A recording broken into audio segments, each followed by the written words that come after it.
तो मोमेंट होता है।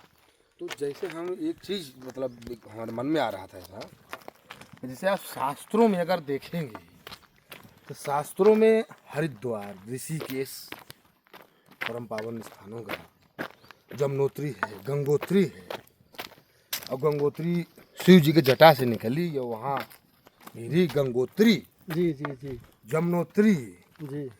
ऋषिकेश, हरिद्वार, शास्त्रों में बहुत, इनका क्या मतलब, ऐसा क्या रहा हो कि वही नाम इनका पड़ा, गंगोत्री ही नाम पड़ा, जमुनोत्री ही नाम, दूसरा भी कुछ वहाँ रखा जा सकता था।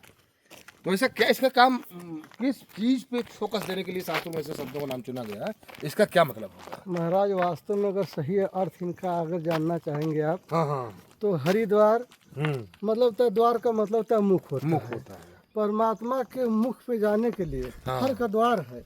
हाँ। परमात्मा के द्वार पे जाने के लिए सबसे पहले आपको किसी महापुरुष महात्मा गुरु के शरण में जाना होगा, जाना होगा। यही हरिद्वार है। हाँ। और जहाँ आप उनके द्वार पे गए, हाँ। उनके द्वारा छूटे फूटे कुछ उपदेश सुने आप, हाँ। उनके आध्यात्मिक पथ पे चलेंगे आप, हाँ। तो ऋषिकेश वास्तव में केश योग का प्रतीक है। भगवान शंकर का केश, जटा योग का प्रतीक है। महात्मा अनादि काल से जटा लगाते थे, जटा में रहते थे।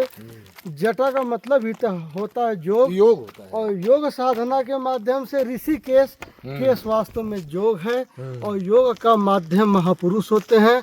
तो हरिद्वार, उनके द्वार पर जाने के बाद आपके हृदय में योग की प्रक्रिया संचालित हो जाएगी, इसलिए ऋषिकेश। ऋषिकेश। और गंगा जी बड़ी ऊंचाई से उतर रही हैं, और वास्तव में इसका भी अर्थ इतना ही है कि ज्ञान का संचार इतनी ऊंचाई से क्यों हुआ। और ये गंगा उतरने का मतलब होता है गंगा उतरी, गंगा उतरी, गंगा माँ नीचे उतरी, नीचे उतरी, तो इसलिए उस स्थान का नाम पड़ा गंगोत्री। उतरी तो उतरी शब्दों में ही अर्थ छिपा है। हाँ, जमुना उतरी, हाँ।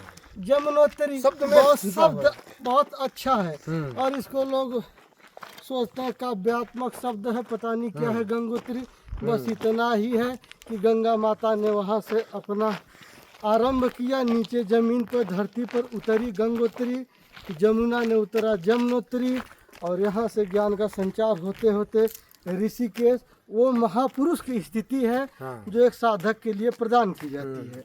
बोलो गुरुदेव भगवान। मतलब यहाँ पे शब्द में ही अर्थ छिपा हुआ है। हाँ हाँ शब्द में अर्थ, पदार्थ पद में।